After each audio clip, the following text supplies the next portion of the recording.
ketika lo bilang bahwa sebenarnya sometimes what a mentee needs adalah a validation. Jadi kayak mau apapun yang lo bilang selama itu nggak ngevalidate ya dia akan kayak tapi nggak gini, tapi nggak gitu kan. Jadi again menurut gue memang intentionnya menjadi seorang mentee itu perlu di-clarify banget sih. Karena if let's say that what you need is like someone yang kayak oh iya benar, maybe bukan butuh mentor. Mentor itu bukan there untuk mengaminin lo. Welcome to Follow Your Flow Podcast. Kita membantu lifelong learner untuk berproses menuju life model yang lebih optimal dan sustainable. Di sini, kita akan belajar dari banyak sumber, mulai dari lifelong learner yang kita interview, sampai insight yang gue dan Mbak Ika dapat dari buku, artikel, podcast, maupun hasil refleksi pribadi kami. Di akhir setiap episode, lo akan mendapatkan science-backed pragmatic step yang bisa membantu lo untuk mentransformasi hidup lo. Hope you enjoy this episode. Oke, Anin. Let's continue our conversation. Ayo. Jadi tuh gue realize di awal conversation sebelumnya, lo bilang tentang mentorship. Gue pengen nanya sih sama lo ya, tentang apa yang bikin lo suka melakukan mentorship dan gimana caranya lo carve out time. Padahal obviously, hipotesis gue, you have so many things to do. Well, sebetulnya agak generalizing ya kalau dibilang gue suka mentorship gitu ya. Aku suka mentorship sama orang-orang tertentu. Gitu lah ya. Gitu. Oke. Ya, this is my take. Mentorship itu bukan satu arah. Kita suka mistakenly thinking bahwa mentorship itu satu arah. Dari mentor ke mentee. Tapi enggak. Mentorship itu dua arah. Gitu ya. Kalau kalian ngebayangin other types of relation ya, suami istri, pacar gitu ya, relationship yang fulfilling itu dua arah. Mungkin nggak sama lah ya, maksudnya kayak apa yang mentor cari ya nggak sama dengan apa yang mentee cari gitu ya. Nah, to me, I love mentorship dengan orang-orang yang menurut gue bisa having a intellectual conversation with me, gitu ya. Nggak gue bilang pinter apa gimana, intellectual. Ya. First, it's all about conversation. Jadi kalau andai kata mentorship itu cuma dia mulu nanya, gue nerangin, terus nggak ada interaksi, I don't like that type of mentorship. Terus yang kedua, I also do not enjoy mentorship yang terlalu mentah. Saya mau berkembang. Oke, gitu kan. Berkembang apa gitu kan. Atau ibu, saya ingin belajar dari ibu. Ya belajar apa gitu ya. So, I don't actually give mentorship session to just everybody gitu. So, gue pilih-pilih gitu ya. Biasanya mereka-mereka yang sudah cukup spesifik untuk apa yang ditanyain gitu. Oke, gitu. I usually give the time. Aku nggak merasa ini sesuatu yang sulit. Kenapa? If you enjoy doing it, you'll make time. Just like you like listening to music, you make time. You like doing podcast, you like reading, you like video game gitu ya. Jadi kalau andai kata ini sesuatu yang gue enjoy, it will also energize me gitu. Nah, sekarang kuncinya adalah gimana make sure ini sesuatu yang more likely gitu to be enjoyable gitu ya. Caranya adalah dengan membatasi kesempatan itu ke orang-orang yang menurut gue jauh lebih bisa connect dan therefore exchange values ya gitu. Nah, gue nggak bilang bahwa ini berlaku umum gitu. Some mentor seneng mungkin ya dengan gaya yang one way aja gitu ya. Ya, oke. Gitu. Ya, so then then ada some mentees yang enjoy didongengin gitu ya. Gitu. Ya udah itu ada ininya sendiri space-nya untuk itu gitu. Itu sih kalau yang gue bilang ya gitu. I need to enjoy. That's an interesting point of view juga. Karena tadi I like how you call out bahwa lo bukan yang suka mentoring titik, lo suka mentoring yang dimana dengan orang yang cocok. Jadi sebenarnya ada elemen di situ kecocokan antara si mentor dan si mentee ini. Betul. Dan gue biasanya upfront ya, I am what type gitu ya. Satu, I'm very direct. I tell them that. I'm very direct. Kalau lu merasa it's not a problem, ya that is fine until it becomes a problem. You tell me. I will not take offense gitu. I am that way. Terus gue bilang gitu ya, gue tipe orang yang tidak sabaran. Very hard for me ya to actually be upfront about it. Gue tidak sabaran gitu dengan orang yang pikirannya mumet gitu ya, complicated, drama dan segala macam. And I call it out gitu ya. Nah, kalau yang begitu aja sih, menurut saya kamu just drama di pikiran kamu aja. And if you have a hard time with that, you are offended, then mungkin kamu will benefit from a different mentor yang cara penyampaiannya lebih kena gitu ya. Tapi I'm very upfront gitu with my character gitu. And some people can derive value out of it, some people may not gitu. Jadi ya realistically there are other mentors yang mungkin lebih suitable gitu.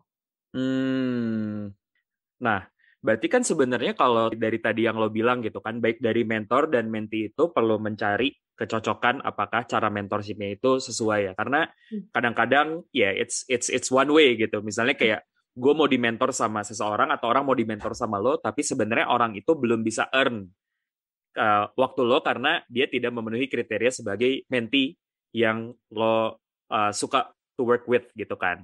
Ya, emang agak belagu sih kedengarannya, tapi menurut gue it's a reality of life. Resources itu terbatas, waktu Betul. terbatas, energi Betul. terbatas gitu. Nah, bukannya kita ini sebagai generalis adalah tukang optimizer of situation gitu. Kalau gue punya X amount of energy dan time, maximize-nya dipakai untuk mentis yang kayak apa gitu kan. Betul. Betul. Menurut gue itu juga another thing yang apa ya, yang bisa menjadi sebuah perspektif baru ya. Karena just because misalnya seseorang itu ngacangin lo ketika misalnya lo reach out buat mentorship, bukan berarti sebenarnya orang itu nggak open buat mentorship. Mungkin orang itu nggak open buat mentorship buat orang seperti lo gitu loh. Dan itu kan cocok-cocokan juga karena tadi, well, thanks for apa ya, thanks for saying it out loud. Karena it's a reality of life, di mana waktu kita terbatas dan kita cuma bisa menghabiskan certain amount of time. Jadi memang kita harus cukup selektif dengan siapa kita spend our time with. Gitu kan. Dan yang lo bilang tadi, jadinya kayak suka ada kecenderungan bahwa, loh tapi kan dia udah senior, jadi dia harus give back. Padahal sebenarnya in reality, it needs to be earned. Kita tuh nggak di-entitled buat di-mentor sama orang. We need to earn that mentorship. Gitu kan. Betul. Nah, terus yang pengen gue gali sama lo adalah ini. Ini kita ngomonginnya deep dive di mentorship ya. Dan ini question yang gue juga cukup curious. Karena selama ini banyak banget, terutama kalau ngomonginnya orang kantoran, ngomongin mentorship itu cuma bisa mentorship sama orang di kantor. Sama manajernya lah, sama seniornya lah gitu. Tapi kayak yang gue tahu dari lo adalah lo tuh punya menti-menti yang sebenarnya nggak satu kantor sama lo atau bahkan mungkin beda domain. What is your suggestion buat para menti ini to make the best out of the mentoring experience, terutama sama orang yang dimana nggak satu kantor atau nggak satu institusi? Sebetulnya kalau gue lihat ya, kalau lu actually nyari mentor yang di luar kantor, menurut gue naturally yang dibicarakan juga bukan kantor. Karena expectation-nya comes with it kan. Ya dia bukan ke gue, jadi dia nggak ngerti nih bos gue yang gila dan toxic gitu kan. Misalnya Maybe then the conversation about managing boss in general gitu, managing toxicity in general gitu ya. Jadi it's by nature. Menurut gue challenge-nya adalah nyari di mana mentor ini gitu ya. Dan maybe like from my perspective adalah ketemu di mana mentis ini gitu. Benar. Ya. Lucunya ya, because I've been a mentor for quite a long time gitu. The initial mentees itu actually anak-anak kantor. Oke. Ya, anak-anak kantor. Oke. Tapi ini kok jadi kayak referral business gitu ya. Gitu. Terus mungkin gue udah pindah, anak-anak ini nggak work for me anymore gitu. They are still mentees. Terus udah gitu maybe I work in a new company, ada juga mentis-mentis baru dari work itu. Tapi kalau gue lihat itu kayak jadi ripple effect ya gitu ya. Nah, because I'm pretty clear ya. I mean like gue tuh orangnya kebaca kalau gue bilang, kalau perlu gue bacakan gitu. Jadi mentis yang cocok sama gue itu tahu benar tipe orang yang can deal with me, can derive value dari gue. So mereka akan refer, dan refernya nggak ke sembarang orang gitu. Refernya ke orang-orang lain yang menurut mereka will benefit from mentorship dengan Anin gitu. Nah, I'll tell you a little secret gitu ya. Kan kalau andai kata relationship mentor dan mentee ini nggak going well, kan semua pihak drain ya, termasuk mentornya. Jadi kalau andai kata ada matchmaker seperti ini, gue happy. Kenapa? Ada orang yang udah pre-select kan, gitu kan, mentis untuk berhubungan dengan gue, karena si matchmakernya ini juga mungkin ya udah tahu gue tipe kayak gimana, sementara teman mereka tipe gimana, bahkan even bantuin prosesnya. Lu kalau andai kata misalnya ngobrol sama Bu Anin, please avoid saying this, doing this gitu ya, karena dia bisa get hot tempered gitu kan, something like that gitu. Nah, so unfortunately, dan a lot of people actually are left out ya kalau aku bilang ya. So berapa banyak sih orang yang first connection dengan aku atau menteesku gitu ya, gitu. Tapi so far menurutku even dari first connection ini aja udah cukup banyak, dan aku nggak bilang memuahkan waktu ya, pokoknya nggak rela gitu. Tapi enough gitu ya to keep me busy. Gitu. Wow, berarti take away-nya adalah pada akhirnya satu, kalau misalnya ngomongin mentorship yang di luar kantor, sebagai mentee pun juga perlu manage ekspektasi bahwa mungkin nggak akan ngebahas hal-hal yang terlalu kontekstual terhadap kantor, karena obviously mentornya tidak punya exposure terhadap kantornya, gitu. That's one. Two, memang pada akhirnya untuk menemukan mentor-mentor ini, cara paling efektif adalah referral, ya. Karena ujung-ujungnya this is a very personal experience gitu kan, kayak, dan itu cocok-cocokan banget, dan itu cuma bisa biasanya paling dapat akurat information dari orang yang pernah dimentorin sama mentor tersebut. One or two gitu, aku nyambung lewat LinkedIn ya gitu ya. Tapi biasanya itu juga ada semacam conversation lewat DM gitu ya, gitu, yang membuatku merasa kayak, oh ini orang cocok lah kayaknya gitu. Let me invite for a longer conversation, misalnya lewat WhatsApp, atau kalau misalnya isunya dia menurutku cukup kompleks sehingga aduh males banget ya ngetiknya gitu. Oke, invite for a Zoom call gitu ya. Tapi still there is this initiation process lah kalau aku bilang gitu, di mana I need to know more gitu, and dia juga perlu ya let me know more gitu kan gitu. Memang udah ada kok juga beberapa yang aku basically even di DM di LinkedIn pun aku sudah bilang no, kamu overly thinking, that is your problem. So kalau andai kata problem itu bisa lu overcome, you don't even need to talk to me. Ya yang kayak gitu. Dan kalau gue bisa nambahin, karena gue juga termasuk orang yang suka mencari mentor di luar kantor, menurut gue dengan melakukan extra miles itu juga bisa meningkatkan credibility kita di depan orang yang di depan calon mentor sih. Karena misalnya kayak sebelum gue pede untuk schedule call sama Anin gitu, gue beli dulu bukunya. Karena bisa jadi hal-hal yang mau gue pertanyakan itu ada di bukunya. Jadi ngapain gue ngabisin waktunya Anin dengan mempertanyakan hal yang dia udah jabarin dengan singkat, padat, dan jelas di bukunya itu. Atau kayak ketika gue mau punya question, gue nggak datang dengan kayak, Bu, saya mau belajar gitu. Karena gue akan ngabisin waktunya Anin sih kalau gue nanya pertanyaan kayak gitu. Tapi kalau gue waktu itu datang dengan pertanyaan sangat spesifik, oke ini situasi gue punya 2-3 pilihan ini, what's your take around that gitu kan. Itu menurut gue jadinya gue bisa benar-benar mendapatkan advice yang lebih targeted. Karena kadang-kadang the quality of the answer that we get depending on the quality of the question that we ask. Ya kan? Itu benar banget.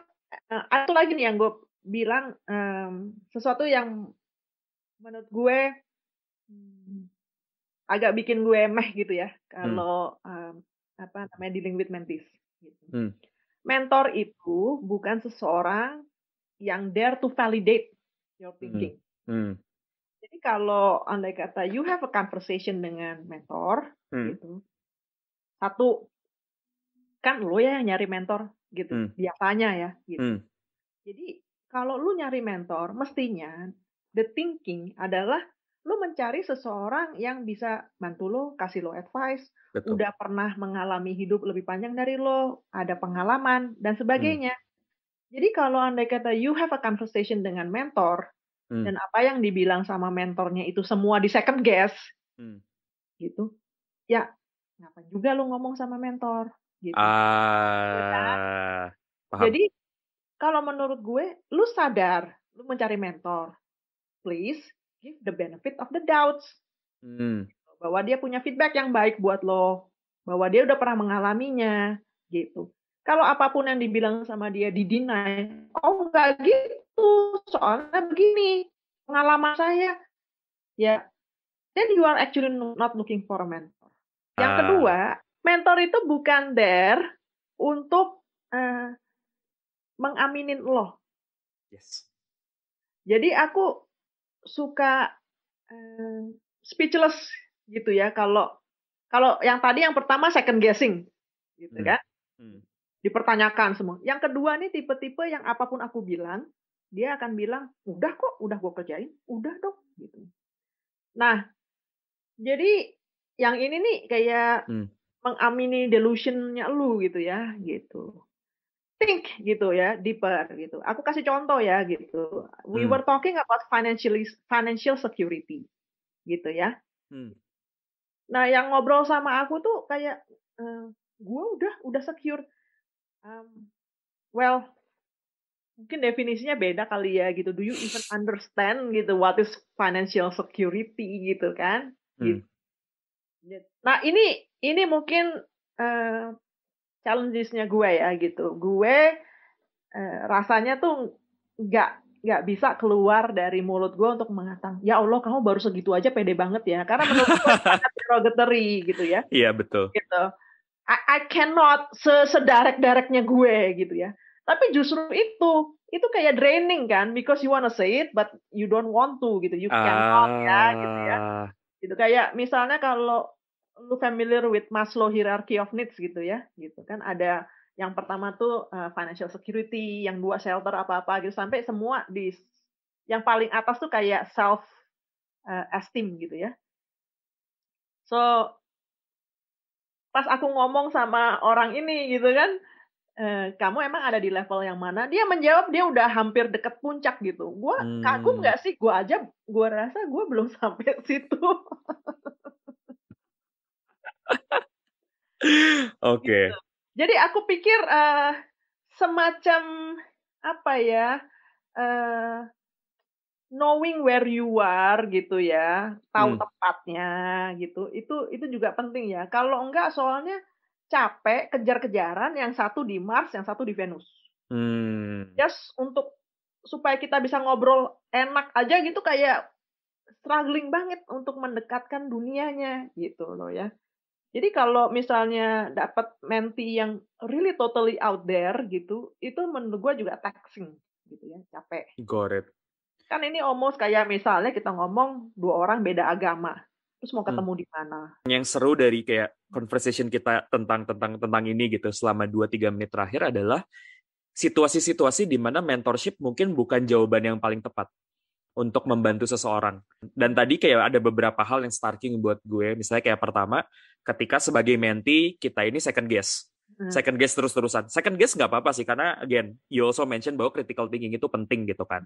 Tapi kalau ujung-ujungnya hampir kayak mungkin proporsinya terlalu besar dari hal-hal yang dikasih tahu si mentor ini di dispute terus, dan it raises a question juga sebenarnya. Ini bukan critical thinking, ini exactly. Ini attitude. Ya. Harus benar, nggak mau disalahin, nggak mau denger gitu. You can tell the difference kok between critical thinking sama attitude. Betul. At least I can tell lah gitu. I think I master critical thinking ya, to see one when I see it gitu. Benar. Dan jadi menurut gue that's actually a good call. Karena kadang-kadang kita menjustify of being of disputing atau juga kayak untuk nggak ngedengerin orang lain in the name of being critical. Padahal there is that fine line antara being critical and at the same time juga being respectful and being absorbent lah terhadap pendapat orang lain. Tadi yang kedua juga menarik banget sih. Ketika lo bilang bahwa sebenarnya sometimes what a mentee needs adalah a validation. Jadi kayak mau apapun yang lo bilang selama itu nggak ngevalidate ya dia akan kayak tapi nggak gini, tapi nggak gitu kan. Jadi again menurut gue memang intentionnya menjadi seorang mentee itu perlu di-clarify banget sih. Karena if let's say that what you need is like someone yang kayak oh iya benar, maybe bukan butuh mentor gitu. Betul. Agree totally. Thank you for saying it out loud lah ya. I think you explain it better than me gitu ya. And also because you are the one doing the explanation, kedengarannya lebih netral. Kalau gue yang ngomong begitu kan kedengarannya gue belagu ya. Although that is not the intention. Exactly. Karena menurut gue, again, it's the value of being a generalist to re-explain things. Dan tadi menurut gue yang juga menarik itu, yang tadi lo bilang juga adalah tentang having some level of self-awareness lah. Tentang tahu dulu nih sebenarnya maunya apa, what do we want to get out of this mentoring experience gitu kan. Karena menurut gue tren yang sering terjadi adalah para mentee, termasuk gue juga in some occasion, gak jelas sebenarnya maunya apa. Jadi ketika nge-reach out ke mentor yang kurang tepat, asking questions yang tidak akurat, terus mendapat jawabannya tidak akurat, terus jadinya kayak, aduh ini kok gak useful ya, the entire thing. Menurut gue, the takeaway dari hal-hal ini adalah, jangan kita meng-outsourcekan pemikiran kita ke mentor just because memikirkan hal itu hal yang susah buat kita. Karena kadang-kadang, ya kan, kita se-clueless itu dan kayak, aduh gue nggak bisa decide, I need someone to decide. Yang dimana mungkin ketika kita kecil, we have parents. Jadi kayak, oke, udah kamu SMA aja, udah kamu IPA aja, atau kamu IPS aja, udah kamu teknik aja gitu. We have someone that decide, dan waktu itu memang decision-nya lebih tidak kompleks. Karena secara social construct, ya udahlah, sekolah aja sampai perguruan tinggi, sampai kuliah gitu. Tapi ketika udah ngomongin kerjaan atau life choices, permutasinya sangat banyak. Jadinya memang memikirkan itu nggak lagi sebuah persamaan matematika yang jelas rumusnya, tapi a complex decision yang punya banyak interdependency dengan banyak faktor. Dan kadang-kadang trap-nya adalah, aduh udah deh, gue tanya aja deh ke dia gitu. Makanya gue tuh kadang-kadang suka agak ke-trigger ketika misalnya gue ngomong sama temen gue nih. Terus kayak, kenapa lu mau kerja di company X? Oh iya, mentor gue bilang itu bagus. Terus gue kayak, oke, kayak fair enough gitu. Tapi what's the additional thinking out of what your mentor told you? Karena it might be good for him, but may not be good for you. Gitu kan. Ini gue mau kasih warning ya. Gitu. Boleh, silahkan. Namanya mentorship itu dari zaman Socrates itu udah ada. Ya. Gitu. Kenapa sih belakangan ini mentorship itu kok jadi the next buzz gitu ya, the next big thing. Kalau kita ngomongin mental health, dari zaman dulu juga udah ada. Kenapa tiba-tiba menjadi topik yang banyak dibicarakan gitu kan. Nggak salah, there is a season for everything gitu ya. Ada seasons for woman empowerment gitu ya. Ada apa namanya season for misalnya justice apa. Nah mungkin sekarang ini seasonnya lagi mentor, mental health ya, tema-tema seperti itu gitu ya. Tapi jangan dijadikan ini sebagai sesuatu yang kekinian, yang seksi gitu kan. Gue punya mentor, kayaknya sesuatu ya gitu. Apalagi kalau misalnya nebeng nama pula gitu kan. Anin mentor gue, oke gitu kan. Sebetulnya apa sih seharusnya di equation about mentorship itu tentang lu, bukan tentang mentornya gitu kan. Ini kan nggak kayak kita ngomongin kayak gue ngefans sama Jello gitu kan gitu. Nah jadi I need to warn gitu ya, ini bukan sesuatu yang baru gitu kan, ini sesuatu yang mungkin belakangan ini menjadi sesuatu yang season gitu ya, tapi jangan dibikin jadi ya ibaratnya kayak labeling kekinian gitu. Gitu kan. Benar. Oh sekarang gue di Clubhouse lah, lu ngapain sih di Clubhouse gitu kan, misalnya gitu ya. Gitu sih, ini kayaknya Clubhouse itu seksi gitu. Benar. Gitu. Jadi kayak punya mentor tuh seksi. Iya. Ya itu ya banget sih. Menurut gue kayak at one point di mentor siapa menjadi an additional title atau sebuah additional branding untuk kayak nih gue dimentorin nih sama si ini gitu. Maksudnya kayak gue Iya. pernah beberapa kali ketemu provider, ketemu vendor gitu di kantor dan mereka dengan proud bilang kayak gitu sebagai bagian dari sales pitch mereka. Which is good gitu karena ketika memang itu adalah sebuah opportunity yang sangat langka dan memang you generate value out of it, ya nggak apa-apa. Cuma unfortunately, the treatment mentorship sebagai hype itu to some extent ada harmnya karena jadinya definisi mentor ini jadi semakin loose. Karena misalnya gini, lo cuma pernah denger talks-nya si orang X ini sekali, terus langsung bilang, oh dia mentor gue gitu. Kayak, man, lo cuma dengerin dia ngomong sekali dan dia ngomong hal yang sangat general yang dia ngomong juga di YouTube gitu loh. Jadinya mentorship itu value-nya jadi apa ya? Termnya jadi sangat-sangat diluted gitu kan. Tentang apa yang dulu gue pikir mentorship itu all about.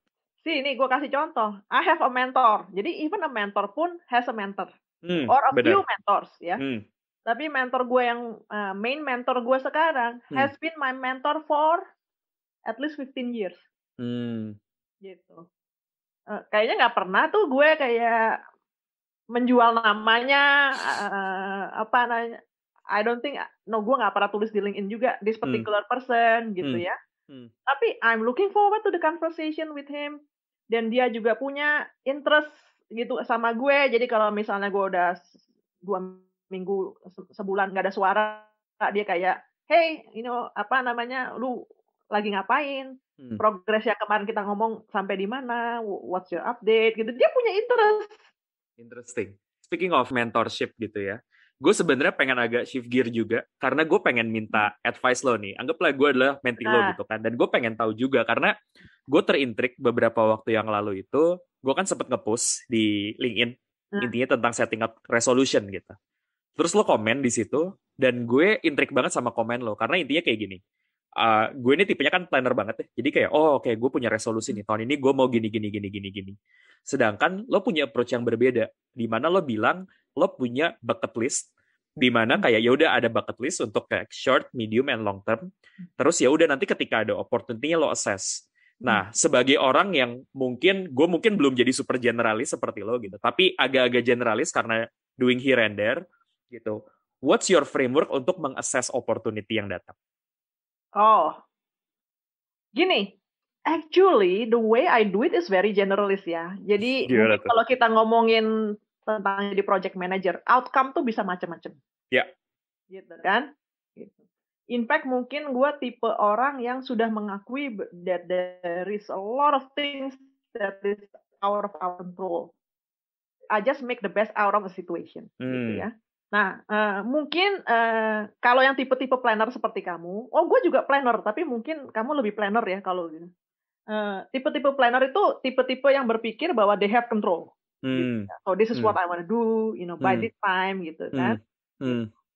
Kalau gue mungkin tipe yang di tengah lah. Gue actually pretty planner, tapi nggak so rigid gitu, karena ya udah ngalamin aja gitu bahwa very tough to be very rigid on the plan ya. Benar. Jadi gue biasanya punya beberapa hal yang actually ya knowing me ya gitu. Gue punya banyak hal yang gue pengen capai gitu ya. Ada yang gede, ada yang kecil. Nah gue ada feel sebetulnya ya. Misal berapa banyak sih waktu yang dibutuhkan untuk mencapai hal itu gitu ya. Misalnya belajar S3 gitu. Nah, terus itu berapa lama? Itu at least 5 tahun gitu kan gitu ya. Tapi menurut gue di tiap hal yang gue wish ya, gue pengen itu nempel at least 3 hal, which is how much time, how much money, how much effort. Sounds like project management. Betul, makanya gue bilang generalis banget. Nih gue kasih contoh yang real nih, gue kasih contohnya. Jadi I remember nih, about maybe 10 years ago, I remember because I was working di HSBC gitu ya. a friend of mine itu somehow bisa menganalisa tulisan gue. Wah, gue so intrigued by that. Terus tanya sama dia kayak like, how do you know? Kenapa lu bisa akurat banget ya? Just lihat tulisan gue, membaca personality gue. Oh, you know, this is the kind of thing that really gets my adrenaline going. Terus dia kasih gue buku. Gue belajarin tuh buku from cover to cover. Okay. This is about maybe 15 years ago mungkin ya. Wow. Ya. Wow, udah lama banget. Oke. Udah lama banget gitu ya. Yeah. Terus, so I know this is my interest. Nah, buku yang dikasih gue tebal, gue baca gitu kan. Terus gue selalu ada godaan kayak, is there anything more than this dan buku ini gitu kan.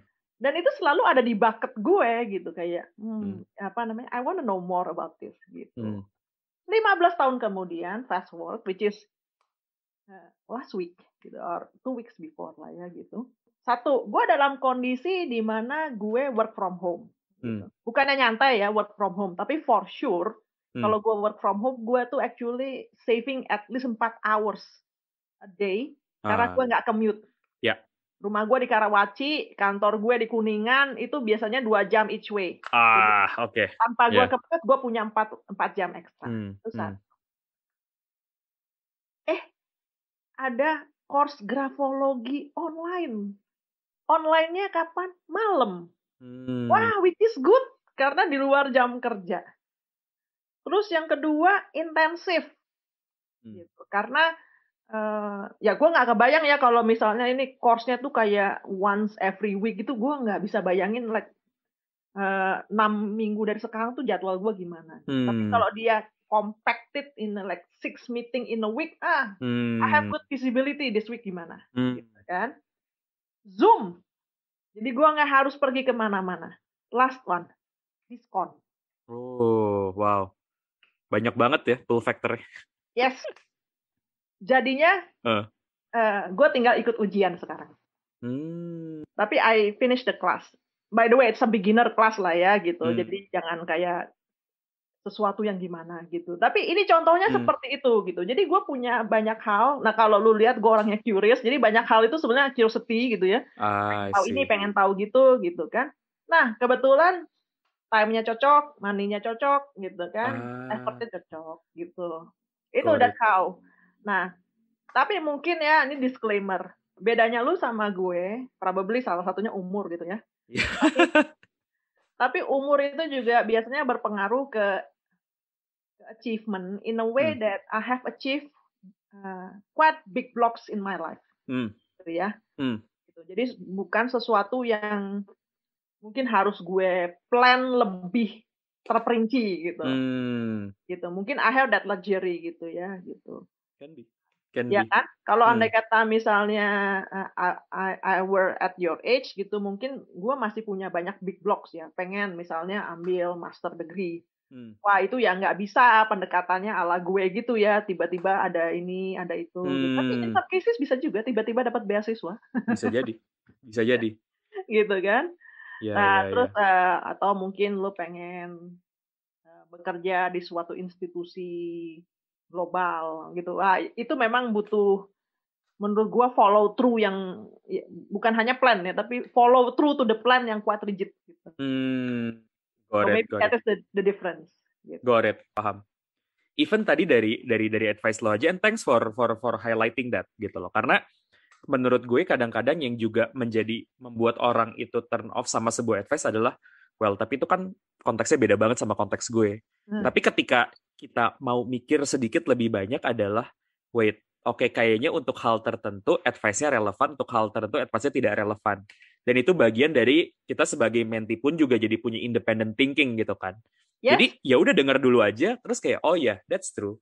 Mungkin nggak applicable buat semua decision yang mau gue buat gitu, karena mungkin some decisions itu membutuhkan kayak deeper thinking dari lo mendesain untuk kelas grafologi. Tapi maybe for some other things itu relevan banget frameworknya gitu. Ya, agree. Makanya harus ada modal sedikit critical thinking deh kalau andai kata mau jadi mentee gue. Exactly. Jangan cuman kayak nadahin tangan terus nerima gitu.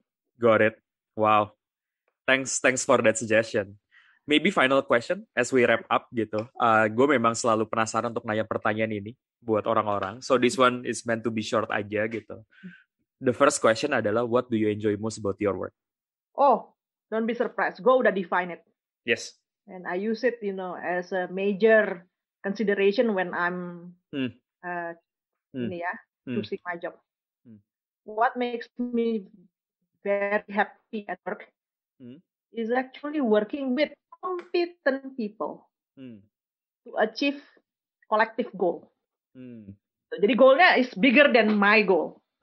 It could be company's goal, it could be our goal gitu. Tapi yang harus gue underline juga competent people. Nah, this is the big question gitu. Gak selalu lu dapet competent team, gitu kan? Either you hire, lu tahu nggak caranya hire a competent person, misalnya? Then you need to understand how to find this candidate, understand gimana buat dia attracted apa. Atau yang kedua, how do you develop tim lo yang nggak kompeten menjadi kompeten? Gitu. Tapi kan pilihannya nggak banyak ya itu aja gitu. If you wanna solve it, if you wanna have a competent team, either lu hire orang yang kompeten atau you groom your team to be competent. Otherwise, ya you leave the job gitu loh ya. Tapi kan that's not the point. Noted. Wow. Jadi walaupun gue bilang seperti itu, responsibility-nya balik ke gue. Gak sekedar gue maunya itu gitu. Ya untuk dapetin apa yang lu mau, bagaimana caranya? Gitu. Got it. Then the final question adalah kayak what are you excited about at the moment? Oh, so I've always been a writer for a long time gitu ya. Tapi selalu nggak ada alasan atau mungkin kalau kita bilang tadi ya opportunity gitu ya gitu untuk menulis publik. Gitu. Jadi satu mungkin gue merasa gue selalu introvert. Ya. Yang kedua, di masa lalu sebelum pandemik, audiensnya tuh ada gitu loh. Gitu kan. Yang ketiga, dulu tuh gue nggak nemu platform yang oke. Nah, gara-gara pandemi, again, you remember how I assess things ya gitu. Gara-gara pandemi, gue punya time, platformnya ada, it takes less effort dan segala macam gitu. So now I do quite a bit of writing di LinkedIn. Gitu. Jadi, whoever is listening to this podcast gitu ya, mungkin bisa lihat gitu. Nah, I'm actually a storyteller. Gitu. The way I write, I tell story. Yes. Gitu, kan?